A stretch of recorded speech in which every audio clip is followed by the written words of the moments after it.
Alrighty, this is my second time trying to record this. First time took way too long and I didn't explain things very well at all, so I'm going to try again, except I have a way better setup. So this is going to be my a video tutorial on the Kirby's Dream Land 2 any percent 6-4 RNG manip. This manip this RNG manip manipulates three different things, those being the kaboos at the start of 6-4, the stitch fight in 6-4, and also the random animal bag in 6-4 to give us Q, right? Q's right here with us right now. If you don't have Q for if you don't get Q from this bag in 6-4, you lose 30 seconds, and no one has a fun time. So we're gonna manipulate them. This is a not beginner friendly manip. I'd say if you have a 37, either a 37 or like a low 38, I'd say you're good to do this manip. Or if you're just like sick and tired of Q RNG, you can also like grind out the strat if you want and get super cracked at it and kind of just own everything. So to start off, we're going to, after Shine Bright Explode here, we're going to soft reset, and then the RNG unit officially begins here. So whenever you soft reset in this game, if you look over here, over at this is the RAM watch in BizHawk, where you can view the RNG. After you reset the RNG, if we look at the value, they get set right back to 0, 0. Both of the RNG addresses get set to 0, 0. That is basically just RNG gets reset after a soft reset, which gives us an ample opportunity to sort of attempt to manipulate the RNG. However, there's a few roadblocks with this. The most obvious one is right here. That if you look at the RNG value, the RNG is advancing every single frame, which is very fast. So it advances every single frame on the title screen and also the file select screen, which means when we mash through the screen, we're not going to be on the same value every single time. So we need to figure out how to get on a certain value at some point, and manipulate RNG from there. To do that, okay, I'm actually gonna. I suggest learning this with an emulator or on like the Nintendo Switch Online thing, where you can have like save states and rewinds. Rewinds are super useful for learning this kind of thing, and I highly suggest using them and abusing them, because they will be your friend when learning this. However, if you are using BizHawk, you can also load up this for practice. It's not allowed to be used in runs, of course, but for practice and also just being able to like look at the RNG to see where it all advances and stuff. You can load this up by going to BizHawk and opening the tools and then going to RAM watch, and that'll open up this menu except without these. And to get these on your screen, you right click anywhere, click new watch, and you type in A130, and then don't touch the rest of this, I don't think, and then new watch A131, and these are both the RNG values. You don't really need them both, you kind of just need one if you want, but yeah. if you do have this open and you want to like look at how fast you mash through the screens for practice, you can click this thing right here that says the C, and it'll make the changes here go back to 0. I'll actually show it real quick. So just make it not 0. Go back to this save state. Click this to make it go back to 0. And then we can kind of mash through this to see how fast we are mashing through it. So we're going to do this. We got 25. So if we mashed frame perfectly, the changes here would say 0 instead. So I missed 5 frames pretty much, if that makes sense. So I've advanced RNG 5 extra times. I wouldn't know that in actual run, but you can kind of look and see like where you average and stuff on how fast you are mashing. Essentially, the faster you mash through this, the more leeway you will have for the manip. So, yeah. Another thing I should explain real quick is when you have Q and cutter, especially, if you look at the RNG values as I run in the hub, we don't actually advance RNG at all, pretty much. It is actually very hard to control RNG when you have Q. So with this in mind, for pretty much all of 6.1 and the first room of 6.2, we are basically just trying to get through the level as quickly as we can until we can get to a point where we have Kirby and can like control RNG by jumping and stuff. If you're not aware, whenever you jump in this game, a star will spawn in one of 8 directions, and this is a very convenient way to sort of track your RNG, which is what we'll be doing right before we enter 6-4 later on.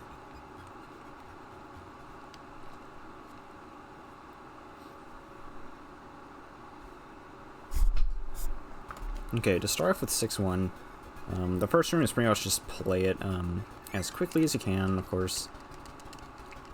Kill this guy. If you want to manipulate the Gordo to go down later, you can go down a bit later, and that Gordo will spawn. Oh no. I didn't mean to do that.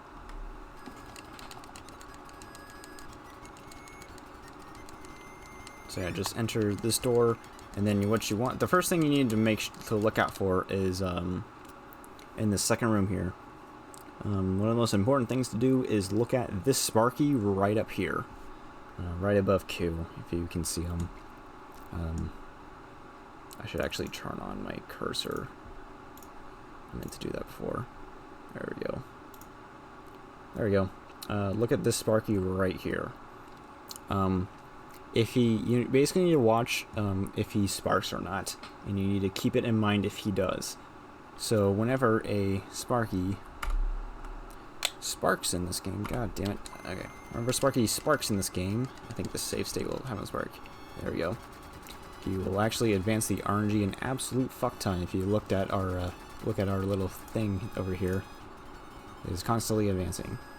Sparkies in general just advance RNG a lot, and they're very annoying. Okay, continuing on. I think it's just the same RNG. Yeah, okay. Sparky does not spark there. So, which is what will happen the majority of the time. From my brief testing earlier today, Sparky will spark like only on a few RNG values. But the majority of them he does not spark. So yeah, just do 6.1 like normal. Try to get through it as quickly as possible. Because enemies will advance RNG, so you want to get through it as quickly as possible. So outside of looking at Sparky, you want to basically just do it pretty normally. If you get hit and lose cutter, inhaling actually advances RNG by quite a bit, as you saw there. And so if the Sparky sparks and you start having to inhale, you will actually probably not hit the manip, unless you do the backup, which I will explain way later. and is probably not worth learning at the moment, but it's useful to know down the line. Anyways, entering 6-2. First room, pretty much just mash a, usual coup things. Kill the upcoming Blade Knight. And then drop cutter. And then inhale this penguin. Pretty much just do the normal any percent route. I should get that off my screen, my bad. It's okay if you kill some of these guys if the Sparky didn't spark. Honestly, if the Sparky doesn't spark, you should be able to get this the majority of the time.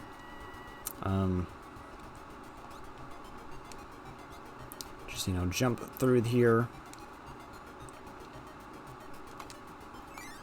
If you start to make some mistakes and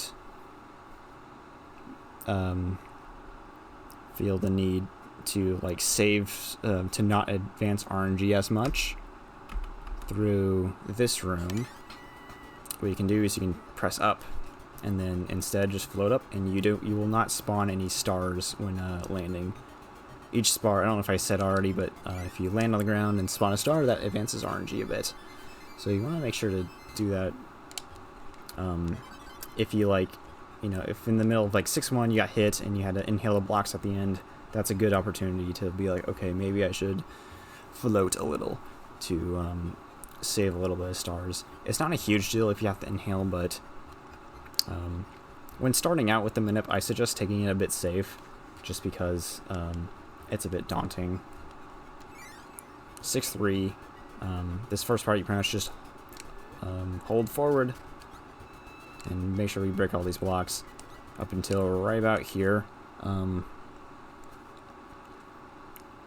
After breaking these 3 blocks, immediately turn around and kill that guy.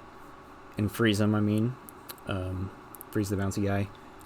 You want to do that there because right up the head right here is a Sparky, and Sparkies advance RNG a lot, and you don't want to turn around and do that while the Sparky is on screen.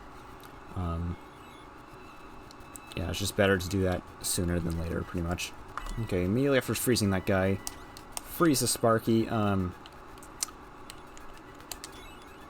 You want to try and break the blocks with the Sparky hit as well, but it's okay if you do not. Jump here. Water advances RNG every little bit that you're in it. A pretty random amount, honestly. Actually, I should probably explain a few more things more. So, the frogs here also advance RNG if they're on land. See, that one will now advance RNG because it's on land. The ones in the water actually do not advance RNG because they just follow where you are. That being said, being underwater still advances RNG rapidly, so you want to avoid just being underwater in general. And you also want to freeze the frogs that are on land as quickly as you can. Redoing this part. Freeze that guy. Jump in the water. Pretty much get out as soon as you can. Freeze that guy, freeze him as soon as you can. Get up here, freeze those guys, just to make sure they get out of the way. And then there's a Sparky right here, freeze him, freeze these frogs right here. You can save 1 advancement if you want by dropping your power right here. If I were to drop it in here, drop it here, and then inhale this guy and then take it. Whenever you inhale, whenever you get a new ability, the previous star that would be bouncing around would explode immediately and advance RNG once, I believe. So if you want to advance RNG, you can do that if you want. Another thing is to just inhale the fire, the flamer. That's his name. Inhale the flamer as close to you as possible, because inhaling, the more particles from the inhale that are on screen advance RNG pretty much. The more they advance RNG, if that makes sense. This wind room, you want to do it first try, of course. If you don't know how to do it first try, you pretty much just... I forgot what my pause button was. Okay, I'm going frame by frame right here, but you pretty much just press B right around here, right around this crease with the block and the wall, the gap, I guess, and then you can pretty much always just make it through that. It's not very difficult. It's just misleadingly early. That was too early. That was too late.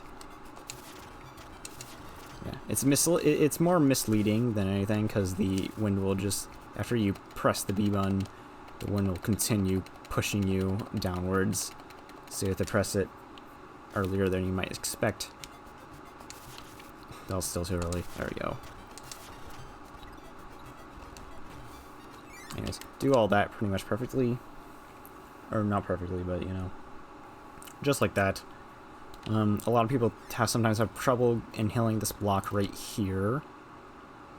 Which I'll pretty much just inhale it once you're right up close to it. Oops, not like that.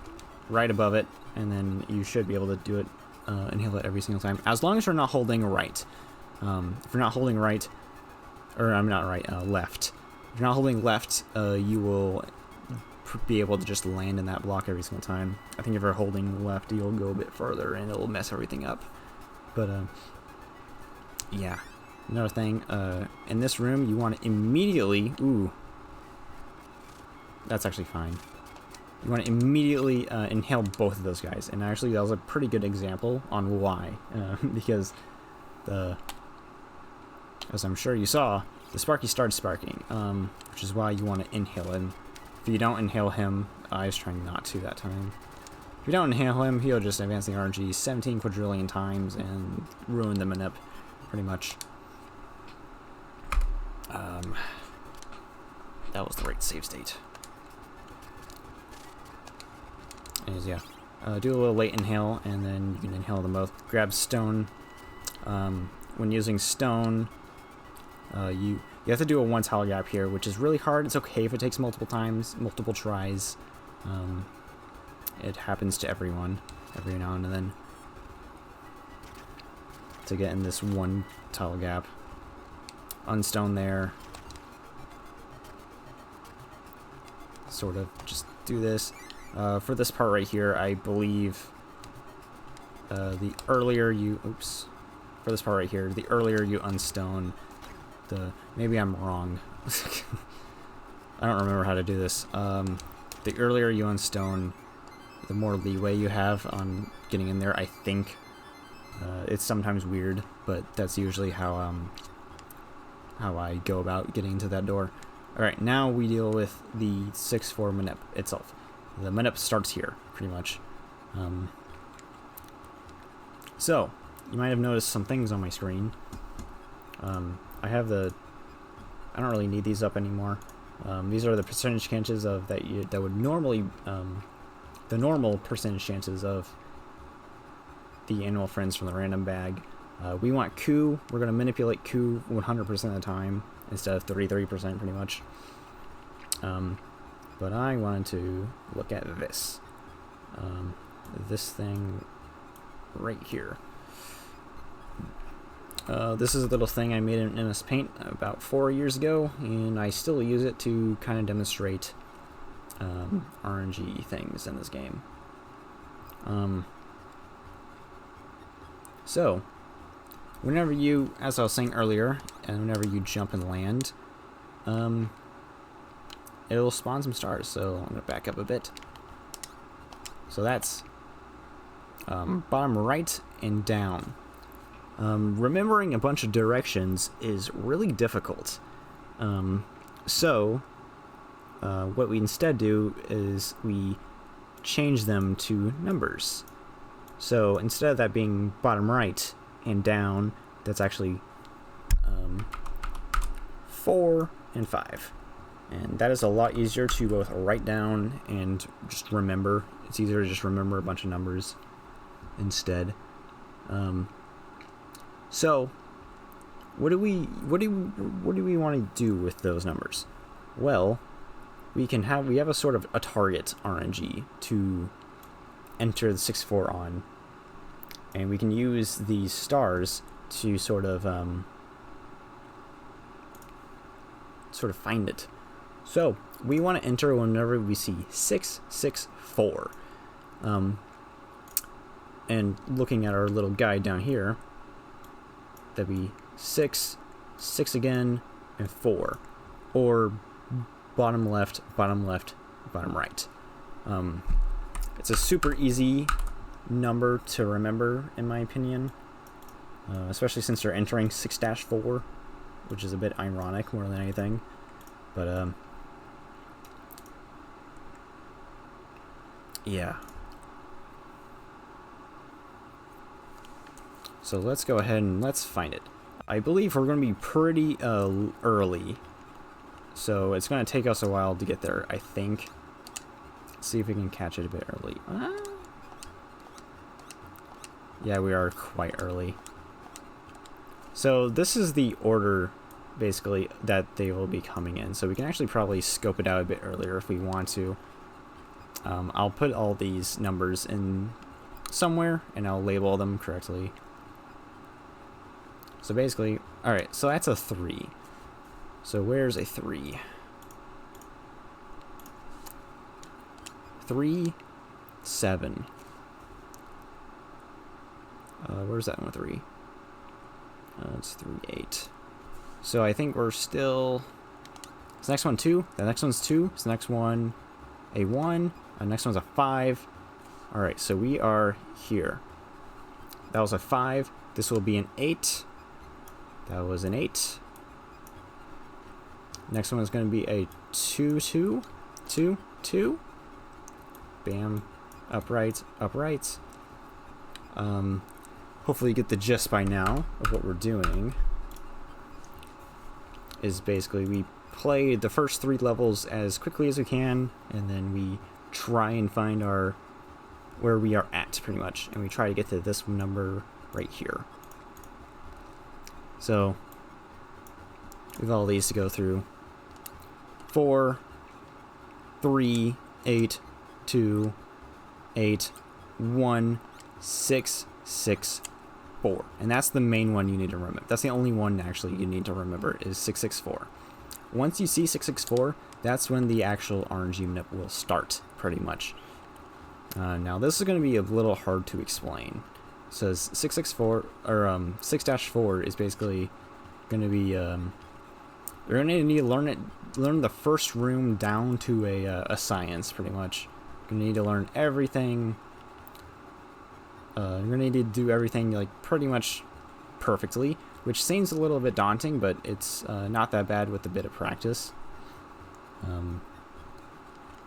So I'm actually going to... Alright, I went ahead and played a video, because I think it'd be a bit easier to explain. So right off the bat here, I'm going to be stopping a lot, and then we're going to watch it through afterwards, okay? So bear with me. Right off the bat, we're going to hold right, and then jump right at the end of this tile. Pretty much at the end of this little block in general. You can see it's kind of squared off. It's just anywhere, anytime after you're on it. As Kirby's like fully on it, that is. It should work. You do a full jump, you hold A all the way through, and then you sort of turn around right about here. You can use this little mountain in the background as a little visual cue to sort of turn around. I actually do it kind of late here, that's fine. And then pretty soon after, you want to wait a very small amount of time and then start holding right. If you do it too soon, you'll run into this Kabu right here that's going, it's flying upwards. And if you do it too late, I think you don't make it and you hit the Kabu as well. I need to double check that actually. I don't think I've done it too late in a long time. Anyways, yeah, you're going to do the Kabu bounce off of him and then barely scoot over that Kabu. With a little bit of practice, this is not that bad at all. Once again, use save states. Do whatever you can to help help yourself get consistent at it. Because this room is super consistent. RNG is set. Anyways, land here, jump here, jump. This jump right here is deceptively difficult. You want to kind of land kind of close to this cannon, but not too close to where you hit it, and not too far away to where you hit this fish. Once again, with a little bit of practice, you'll get it down. Not too bad once you practice it a bit.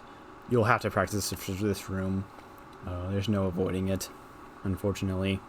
So you're gonna, after this, you're gonna want to fall a bit and then float, puff, and then right here, through this part, you land on this stair right here. You full jump to this stair. You hold right, and then right here, you don't actually have to jump right here like I do. You can just hold up and it'll still work. You basically just want to make sure you do not hit your head on the ceiling right here. I jump because jumping is technically like slightly a bit faster, but it's hardly worth worrying about. Holding up is just way easier, and I suggest doing that instead. So yeah, I do not spawn a star on this ceiling right here. You want to just float before you hit your head on the ceiling, and then you want to puff, not too soon and not too late. If you puff too late, you'll kill the Mumby right here, and that'll advance RNG again. If you puff too low, the Mumby will sort of spot you at a lower angle, and they'll start moving downwards, and you'll run into them. Both of which killing the manip.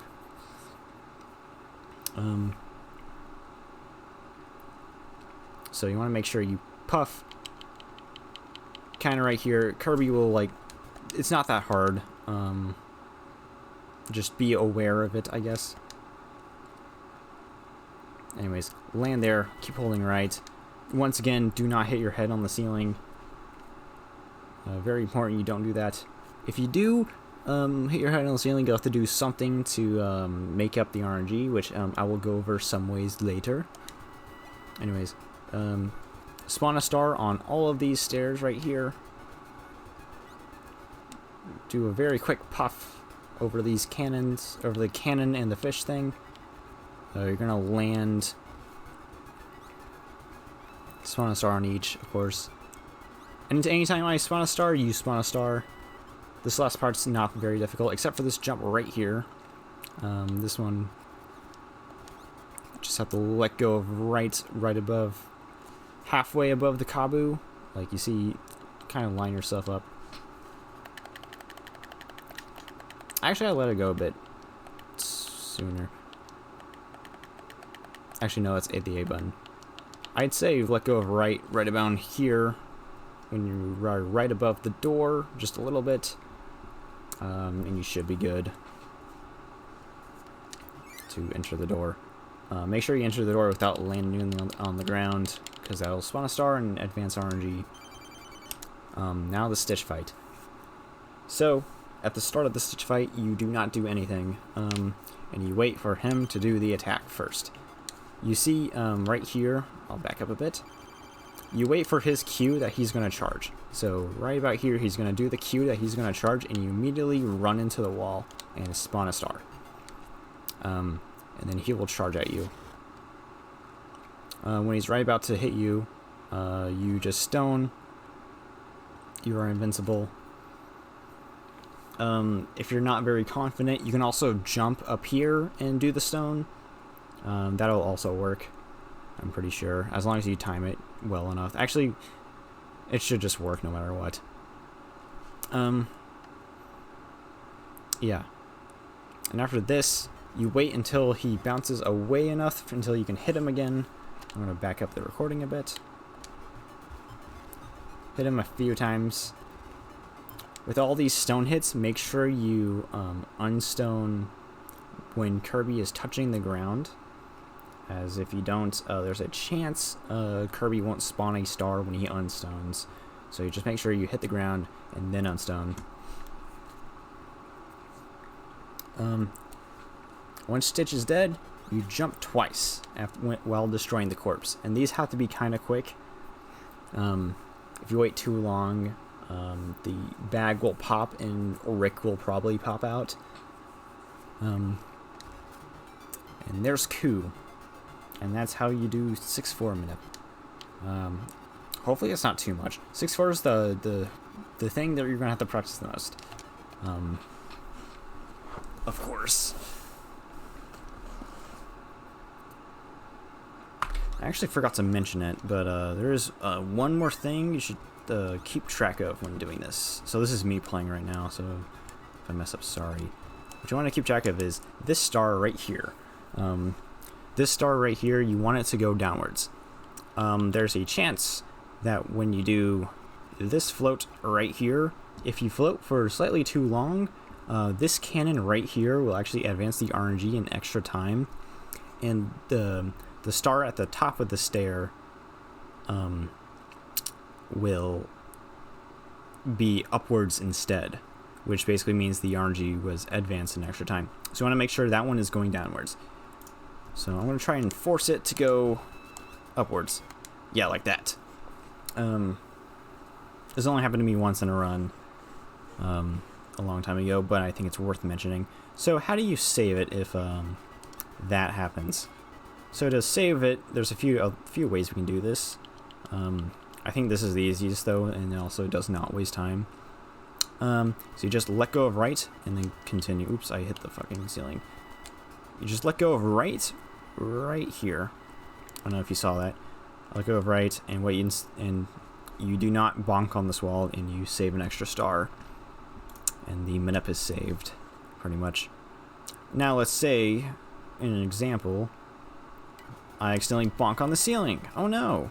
Well, you can also do this right here, and then do that, and then the RNG manip is saved once again. And what that does, just for clarification, is it skips this last star that we would... we skip this last stair that we'd normally step on, which saves the RNG another valley. That was too bad. Okay, I probably should not be floating to the top of the screen. You can also just do this, which is more consistent. I'm going to play up until Stitch just to double check that that correctly saved it. I might have fucked something up trying with those rewinds. And okay, everything looks good. So yeah, just time these hits. After a while, these hits will be very easy with time, of course. Also, like I said during the recording earlier, you can also just hold up right here, and you can also just get past this part without having to do the little short jump that I do. Just figured I'd mention that. Also wanted to mention that if you obviously take damage at any time during this level, and you have to re-inhale stone, the manip is dead, and there's no way to recover it. So please just make sure you do not take damage. That is I think the important part. Alright, now let's say we're playing the game, and in 6-1, Mr. Sparky over here decides to be a butt. He sparks at us and advances RNG an absolute shit ton. What do we do?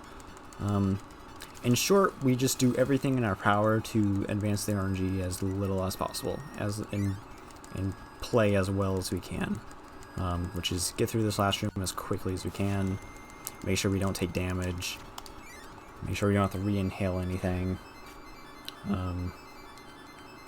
so on and so forth. There are a few things we can do. I think I explained one of them earlier, but I'm going to go through it again just to be sure.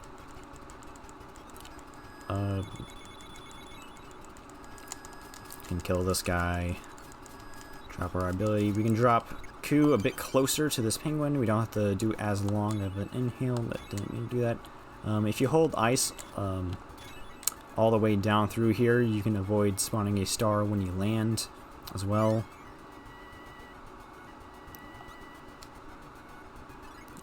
Just try not to kill any of the Bronto birds, which sometimes it feels like you cannot be controlled. Like, yeah, that one we killed anyways.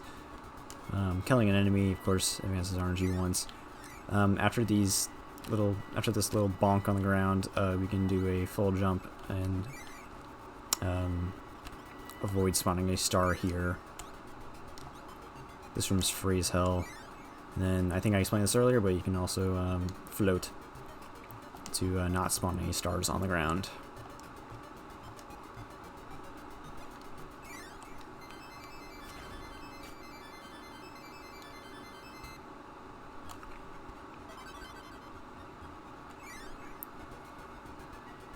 Now here, we can actually...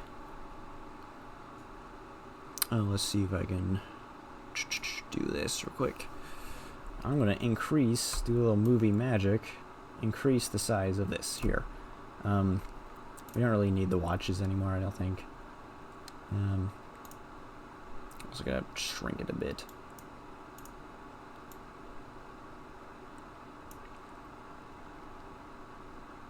Oh no, let's see if I can. Actually, no, that's fine. Okay, this is fine. Screwed up the layout a bit, but whatever. It is all good. Alright, this is so scuffed. Alright, whatever. So,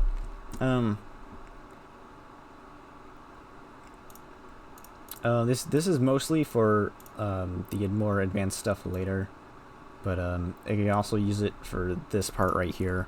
So I figured I might as well bust it out. Pretty much, whenever you do these jumps right here, you're going to spawn a star. There's not really any avoiding it. If you want to, you can check which stars these are to see how far you are.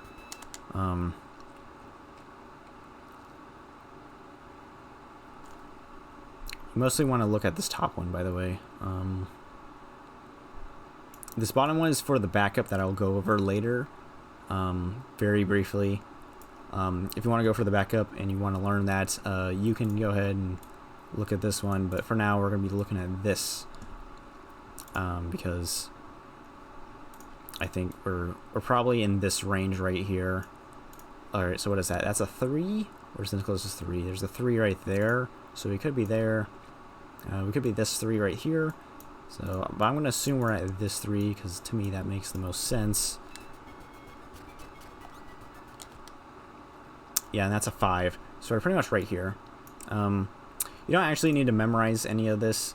The main thing I actually try to remember is just the 8 and the 1. Or these two right here.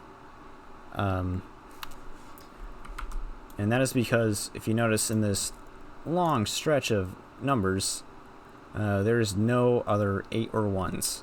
So what I try to do is I just try to look for, see if any of them spawn in the top left, and if I don't see any top left too early on, I assume I'm good. And even if they do spawn in the top, basically, if you see the 8 and the 1 here, or the 8 or the 1,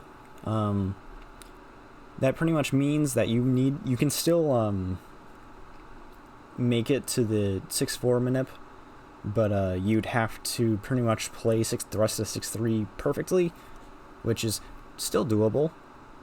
It's still recoverable. However, we are here, which is very doable. It's actually in these brackets, which is for an upcoming thing that I'll explain after this. But yeah, and then pretty much after that, you just play the rest of the level as normal.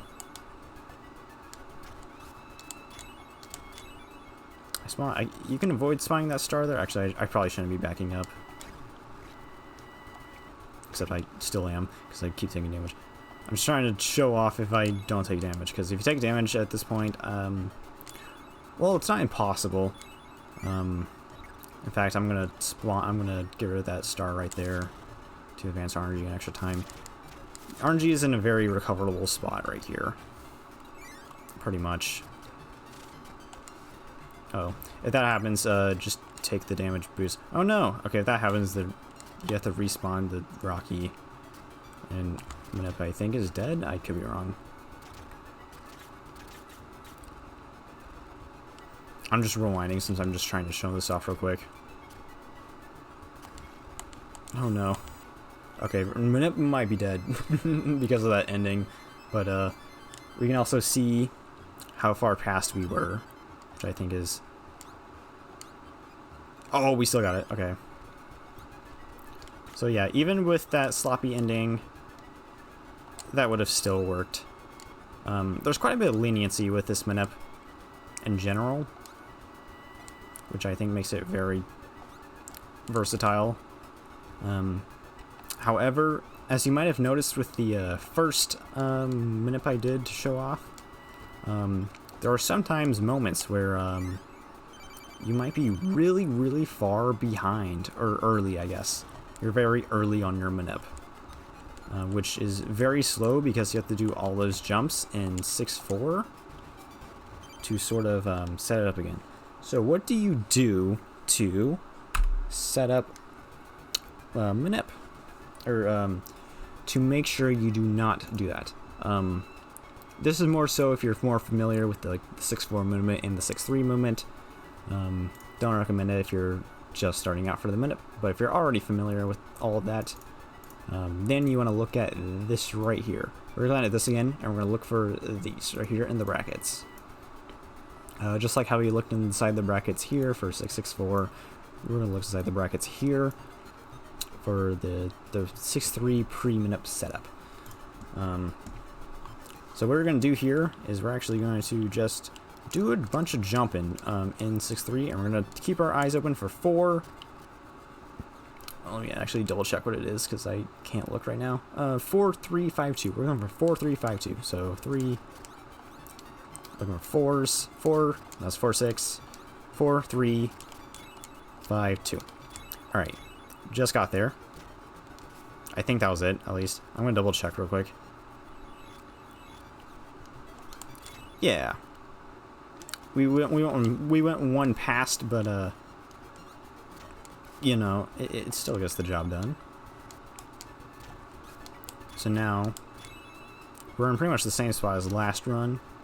But so now if I finish this, if I'm able to do this without too many mistakes, except I got hit there. I'm just gonna rewind because once again I'm just trying to show this all off and explain it properly.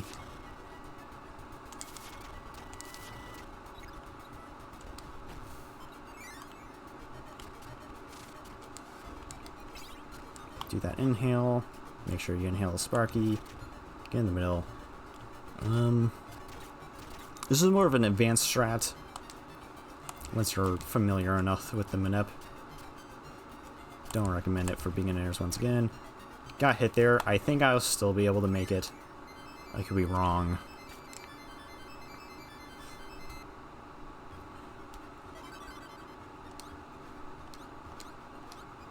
Yep, 6-6-4. Still was able to make it even though I had to do an inhale there. So once again, even with that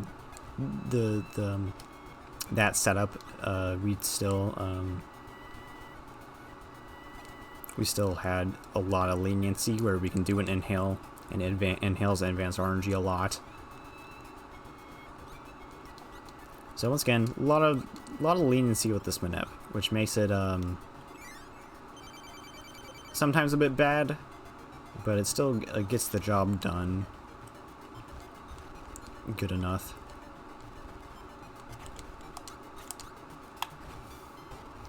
Yeah, cool. And the last thing I want to go over is the backup manip. So let's say we get the... I'm not going to play through the entire stage again, but let's say our good old buddy Sparky here does one of those, and we do not want to go through the whole song and dance of having to play the levels pretty much perfectly to save RNG. So what we can do instead is we can instead go for this set of numbers. So this is the RNG immediately following this stretch right here. So after 6-6-4 will be 6-6-7, and we're gonna go for this all the way back here.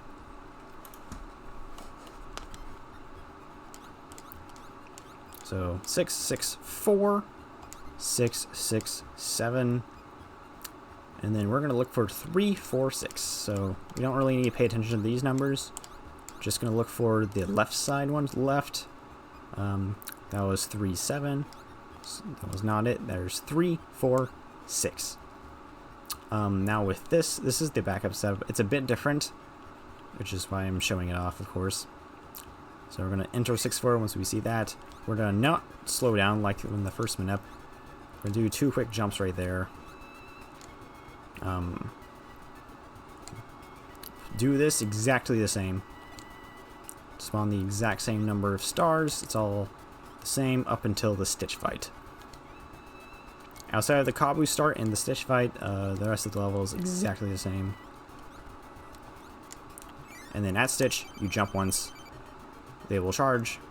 Once they charge, you run to the wall.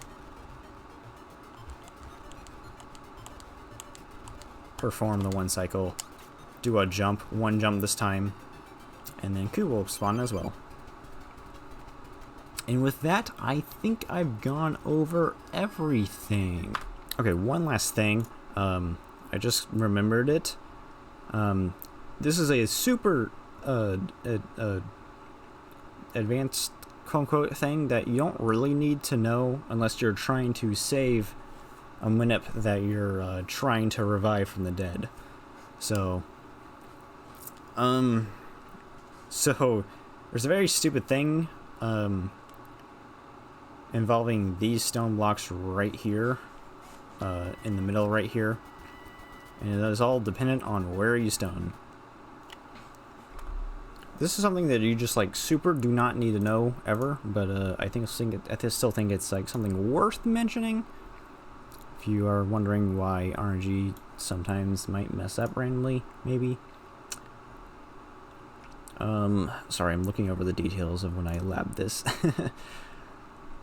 Okay. For whatever reason, whichever side of this stone block that you are the closest to when you stone, you will, like, advance RNG either way more or way less.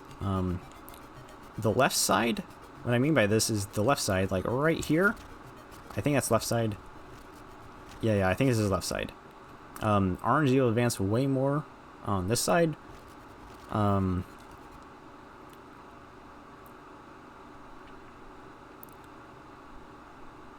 Compared to the right side, and then the right side,